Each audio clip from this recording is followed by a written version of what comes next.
with meal prepping. And as usual, we got three awesome guests that are going to come tell us a little bit of their knowledge on how to meal prep efficiently. Just wanted to go over real quick why we do Millionaires Are Made. Got an awesome little quote that kind of was the fundamental of how this show started. Every person you meet knows something you don't. There's something to be learned from everyone. So throughout my experience, my life journey, I've met people knowing this and knowing that and wondering, why doesn't everyone just share all this information so we all can quickly research and grow together? And hence, we came up with Millionaires Are Made, where we have different topics on each show, and each episode has three guests with tiny little tidbits so that you can improve your life and your journey on each aspect of health. So let's get to it. Let's start learning about some meal prepping, simple tips. We're going to start with one of our past guests who did a phenomenal job. So we begged her to come back to be a guest again. Welcome to the show, Debbie. How are you doing today? I am doing great, and you never have to beg me. I love being here. Well, I appreciate it. Let's start with a quick little question here. Who are you? Who am I? $1 million question for Millionaires Are Made. So I am a transformation and accountability expert. So what does that mean? It means I help people become the best versions of themselves through health coaching, nutrition coaching, personal training, life purpose life coaching, and business coaching. So really taking all aspects of life and streamlining them into an approachable plan to get results. Okay. All right. That sounds fun. Are you taking new clients? Always. Thank you for asking. Always. And we'll get her link. Did it just pop up? Yeah. It just popped up. Check the links. There it is. All right, Debbie, let me ask you the most important question of the day. If I wanted to improve my physical health using meal prepping, what simple tip would you give me? Simple is the key. So I love that you said simple tip, because that really is the key to implementation and consistency. My tip is going to be to prep foods that are aligned with your goals. So for example, if you're trying to lose weight versus build muscle, the foods that you're going to be ingesting are different. So you want to make sure that you're prepping and accessing foods that are actually aligned with those goals. Can you give us an example of foods that align with losing weight versus foods that align with building muscle real quick? Absolutely. So not to get too technical, but when you're trying to lose weight, you're going to be in a calorie deficit of some sort. So that's either less calories in or more calories burned. So you're not going to necessarily need as much food, and you're going to want to focus on smaller quantities, and you're going to want to focus on foods that are going to be leaning you out, lean proteins, green leafy vegetables. Conversely, if you're trying to build protein, you're going to want to be focusing on those macros, percent of fat down, percent of protein up, and the rest will be carbs. The rest will be carbs. Awesome. Well, where on your life journey did you learn about this? Why do you know I learned about the hard way, of course. So as a coach, I've also been a client. I am still a client of life and of health. And so I really have gone through the experience myself. So I'm extremely busy. I was in the corporate world for 25 plus years before I started my coaching business. And I've always been busy. And so I always had health and wellness as a part of my personal values.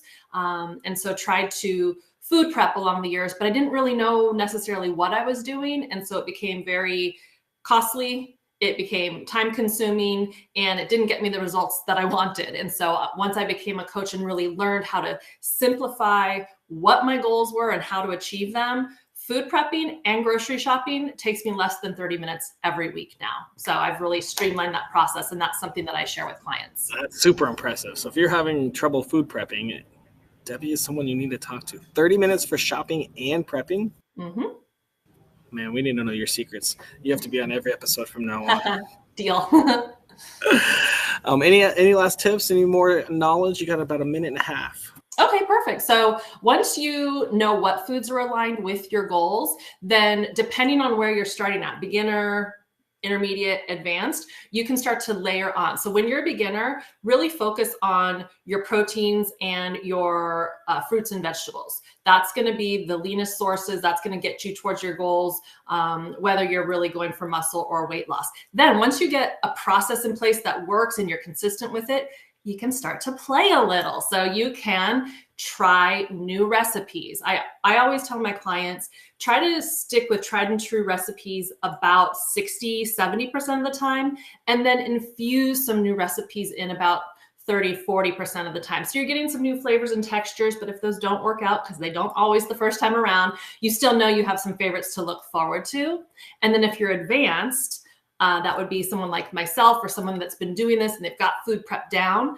Start to play with new ingredients. Start to research. I just found out about arrowroot. I didn't know what it was. And so now that's next on my list to purchase and start to play with to see what kind of a difference that makes instead of using something like a cornstarch or that might not be as aligned with my goals. So start simple, lean proteins, green vegetables, leafy greens, then layer in new recipes, incorporate those, and then you go more advanced with new foreign ingredients that you can really get your maximum bang with your buck. Very cool. Thank you so much. That's awesome tips. I love that, Debbie. Thank you. Hopefully we can get some more meal preppers out there. We're going to move on to our next guest here. Samir, how are you doing, my man? I'm doing well, man. How are you? I am awesome. At an airport in St. Thomas in a tiny gate filming this show. Sounds like fun. Let me ask you a question. Samir, who are you? So I'm Samir Dasani. I'm a health coach, nutrition coach, and a PhD student here in South Africa. Originally from the US, been living in South Africa for many years now.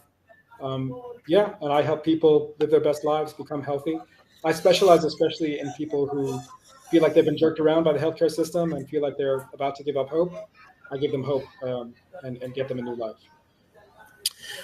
So you said people that have been jerked around by the healthcare system. We'll talk about that more in a second. But first, I want to hear your answer to this next question. If I wanted to improve my physical health using meal prepping, what tiny piece of information would you give me? What I'd say is, a lot of people I find, so I work especially, a lot of my clients are people who used to be sort of more plant-based and vegetarian and are introducing meat. And one of the tricks we use is when you buy that meat, if you're buying it buying enough meat for the week, whatever it may be, make sure you salt it as soon as you get it. So take it out if it's in plastic or whatever. Take it out, salt it, and then put it away. Ideally, you would have butcher paper, but if you don't, that's okay. Just put it back in plastic or whatever. It's going to stay fresher. It's going to be tastier. And I guarantee you, if you take that, if you have 2 steaks from the same packet, cook one just like that and put salt afterwards. Another one, put salt on it and cook it the next day. You're going to taste a massive difference. So this is how we make meat, which is, in my mind, proper human food. Everything else is sort of optional. Make it really as tasty as possible. So a big problem is salt your meat so it lasts longer and tastes better. So then your meal prep, when you meal prep for like a week, by the end of the week, it still is tasting good and fresh. 100%. In fact, it's going to be much tastier. Very interesting. I like it. We got a great question actually from Sonia. Why are your patients transitioning away from plant-based diets? So plants are. So I don't want to overstate this case, but many of my clients have been sort of vegan. So if you eat plants as part of a balanced diet, I think it can be fine for most people. And humans have always eaten some plants. But if you're eating most of your calories in plants, and let's be honest, in a standard diet, that's what it looks like, you can run into all kinds of imbalances. So we see hormone imbalances, we see mineral imbalances, we see vitamin imbalances. So I see zinc deficiencies almost every day with my clients. I see many other problems, people suffering from brain fog. They don't even describe it as brain fog, but after working with me for a couple of weeks, they're like, oh, I've been walking around in brain fog for years. I also see digestive issues, Crohn's, IBS, irritable bowel syndrome, ulcerative colitis. We put these people on a no plant diet and suddenly they're like, oh, wow, I'm pooping again. I'm pooping properly for the first time in, maybe decades in some cases. So there are many different reasons. I came to this, I know that's going to be one of your questions because I heard your discussion earlier. So can I talk about how I came to this work? Let me ask the question and then you can do it. What on your life journey led you and taught you this piece of advice? So in 2017, so I already had a long career working with NGOs, big NGOs, Oxfam and ActionAid, and some of these other ones you may have heard of, Amnesty International and so on. And I was between jobs. I got laid off, and a friend of mine said, why don't you join the PhD program here in South Africa? So I joined the PhD program, but that time I was suffering from a number of problems. I had prediabetes.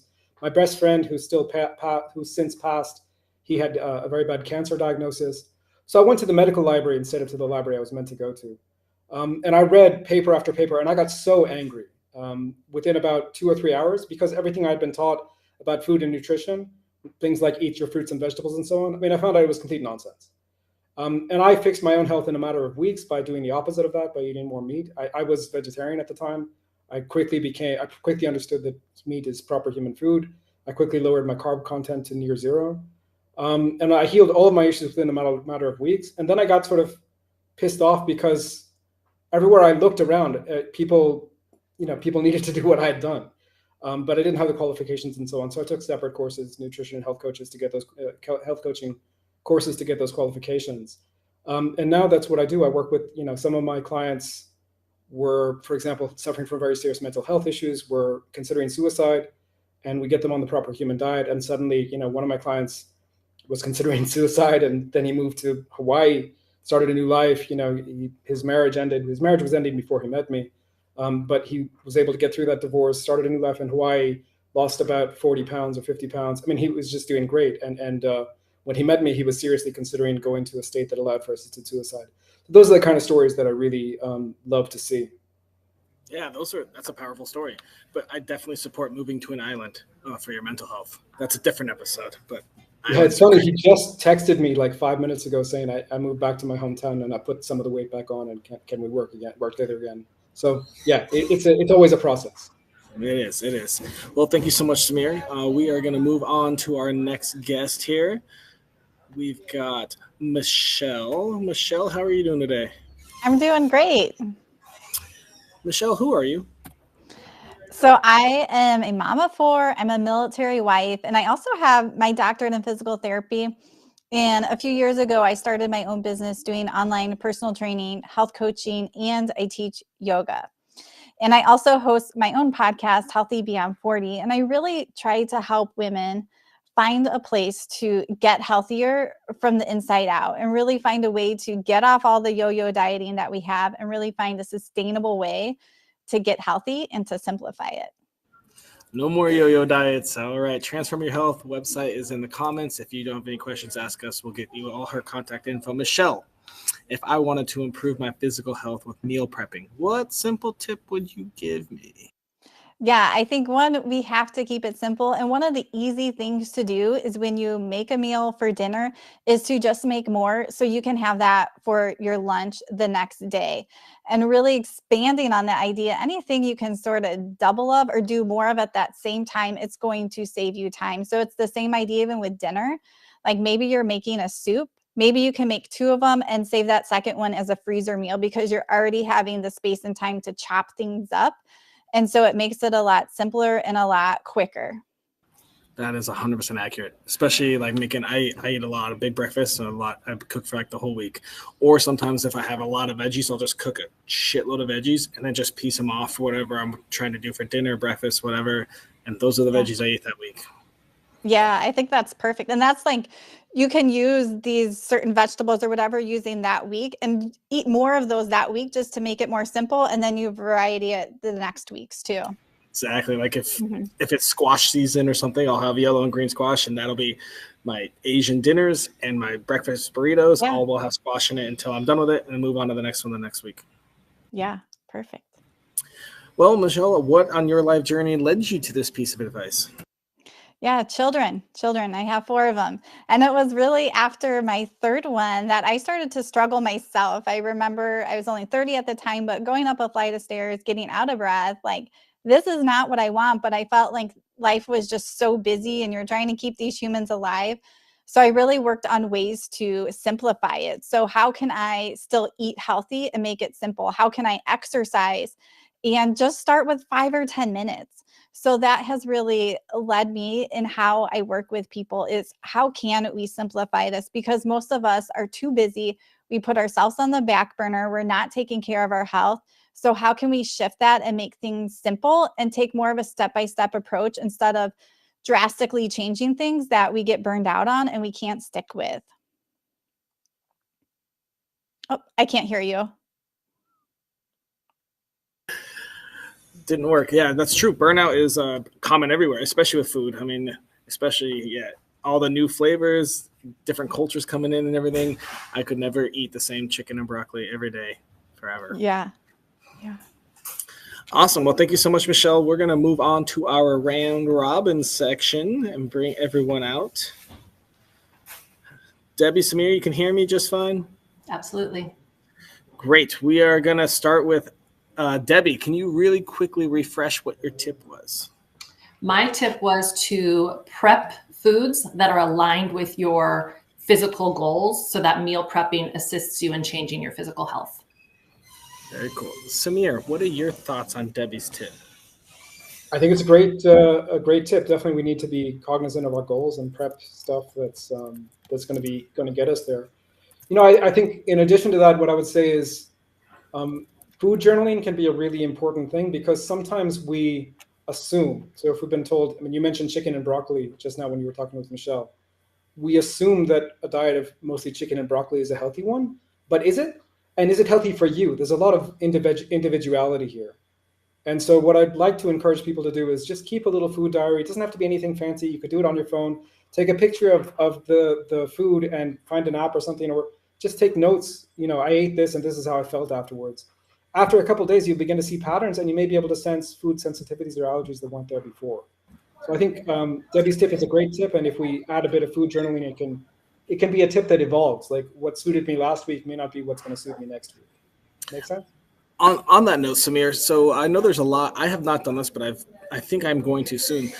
Taking like blood samples or DNA samples, they can actually tell you what foods you should have more and less. Do any of you have any? We'll start with Samir. Do you have any tips on that or any advice on that? Are we allowed to swear on this podcast? Fuck yeah.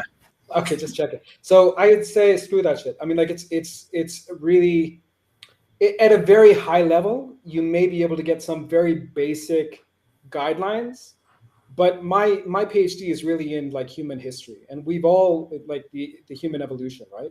So we're all evolved from a very small population of something like 7,000 humans who survived catastrophic events at the end of the last ice age. So the genetic differences between us are very minimal, and what there is epigenetic differences. Epigenetics means above the genes, it's turning the genes on and off. And it's you can actually have control of that during your lifetime. For example, me, I don't produce if you get my DNA tested, it'll tell you that I shouldn't take dairy because I don't have the gene for digesting dairy, which is true.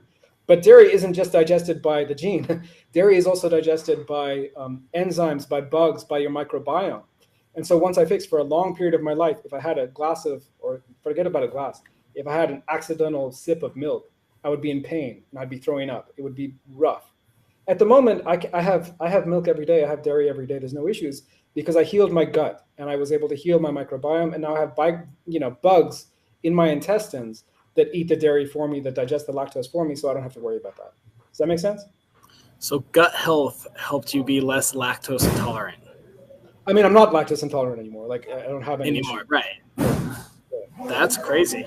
Samir, you might be onto something there. That's kind of revolutionary. I like it. If we see everything as an ecosystem, then we're going to be able to make progress. If we, the problem with the gene theory, it's true. Like genes are important. I'm not saying they're not important. But if you reduce the issue to genes, I think you're missing the picture. The picture is every human is an ecosystem, and we need to be in balance with that. And we're part of the ecosystems too. We're part of the earth. The fact that I spend a lot of time, walking around the grass these days here in South Africa in the summertime probably helps too. I'm picking up bugs from the grass too. So it's a complicated picture. I don't want to simplify it. But the point is that don't be too, just because you get a 23andMe that tells you to eat something, don't believe it. It's probably not true.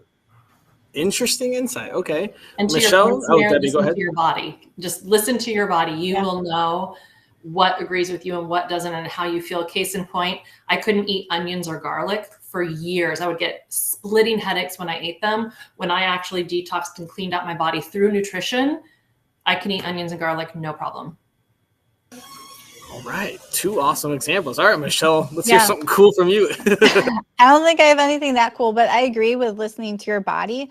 Even like with food sensitivity tests, they're not 100% accurate. What matters is how your body's reacting and what you notice. And just like Samir said, like gut health rules, there's really so much research out there.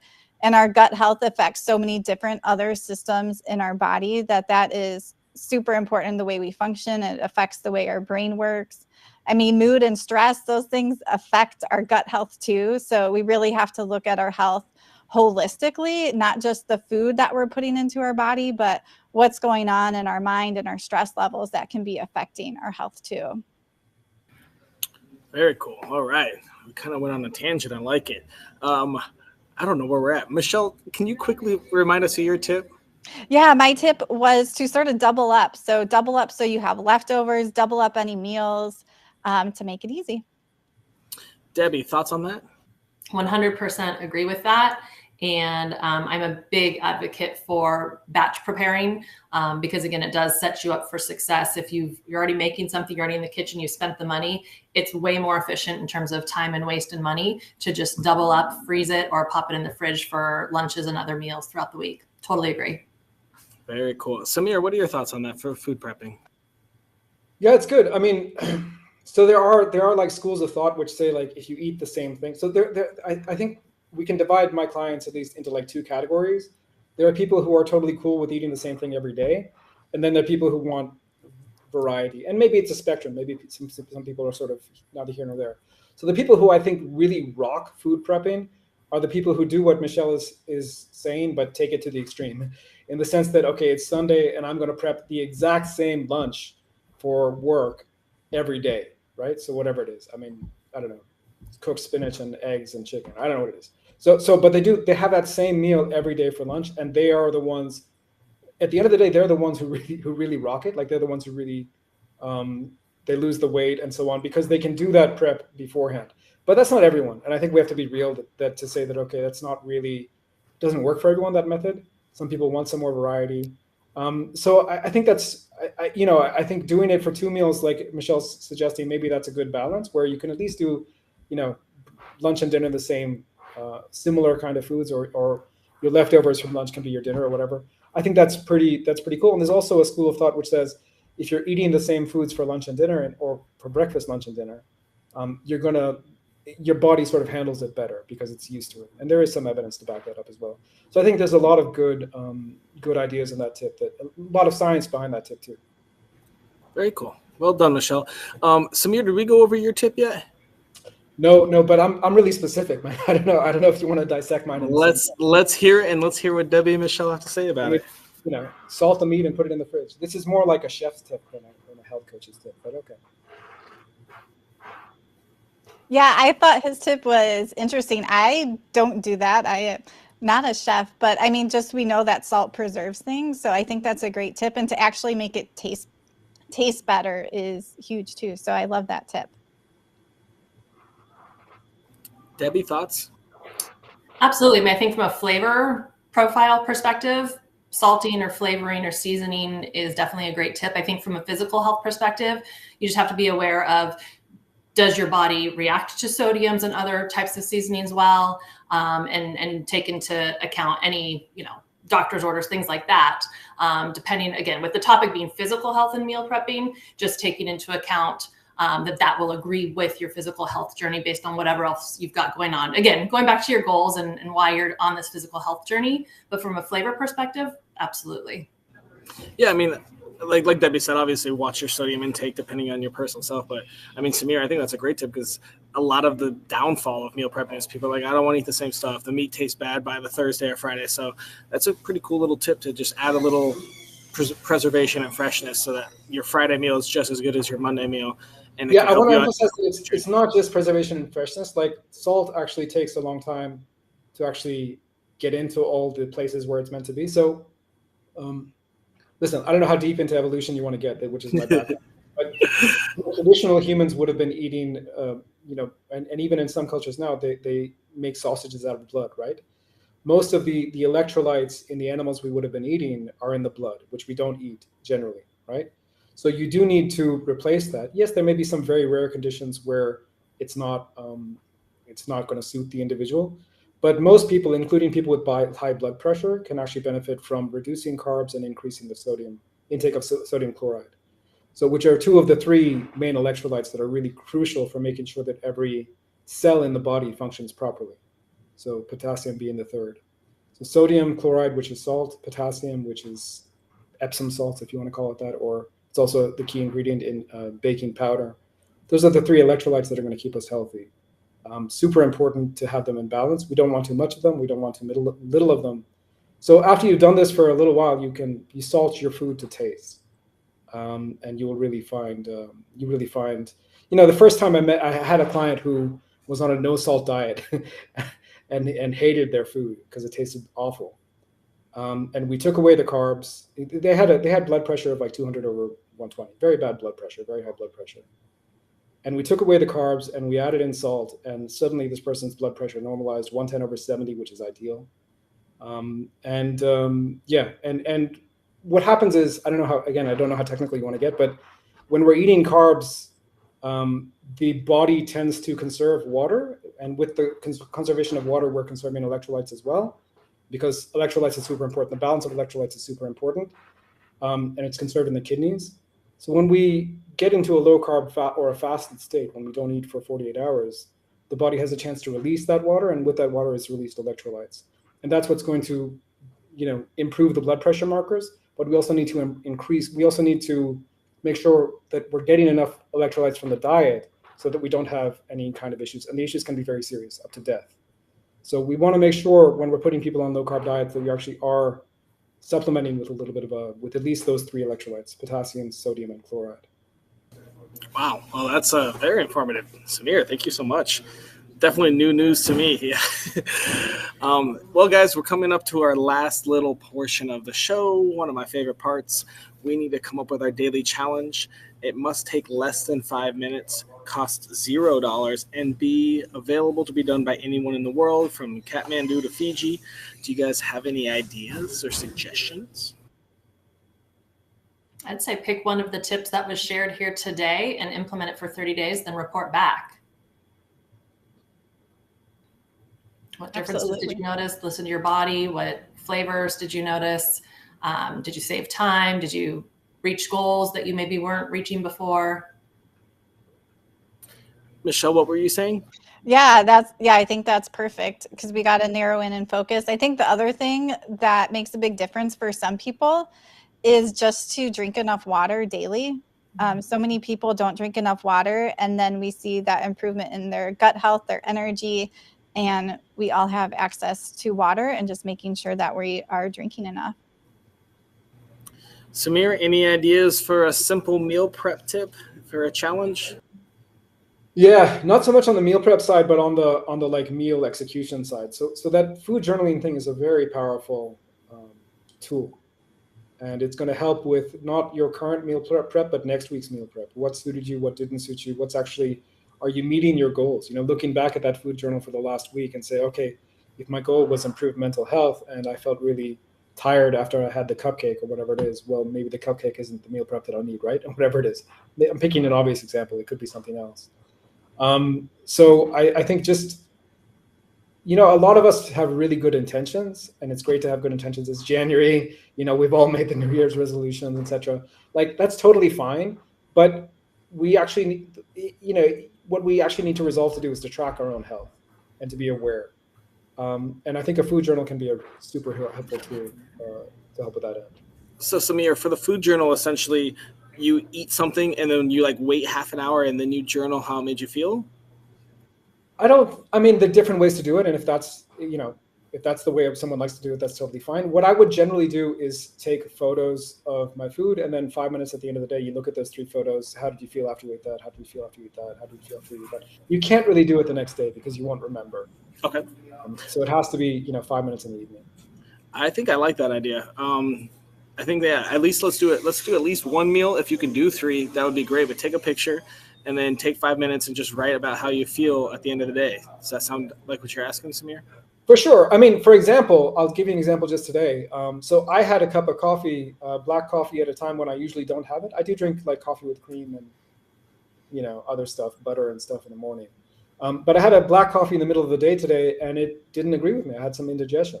So I need to actually note that down and say, oh God, am I becoming sensitive to coffee? What's going on? Like, I don't know. Should I give up coffee for a month and see which I've done before, and see if it improves my digestion and so on. So just little things. And sometimes if you're looking at those photos of what you've eaten and drunk, and there's nothing that really says, oh, I need to note something down, maybe it's okay not to note anything down, but give yourself the opportunity to just sort of reflect and think, okay, I had X and I felt this way after it, and maybe it's connected.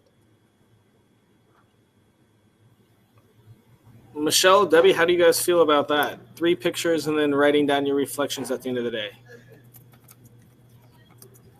I think that's perfect. I mean, so much we don't reflect. And he also brought up goals a little bit. If we aren't aware of our goals and where we want to go, and we're not reflecting and pivoting or tweaking a little bit each week, we're not going to get there. So I think that's great to use that at each meal and reflect on the day, reflect on the week as you're going forward. And I think that's a big difference when people start with a health coach or someone. You become very more intentional and focused on what you're doing, and that starts to make a big difference.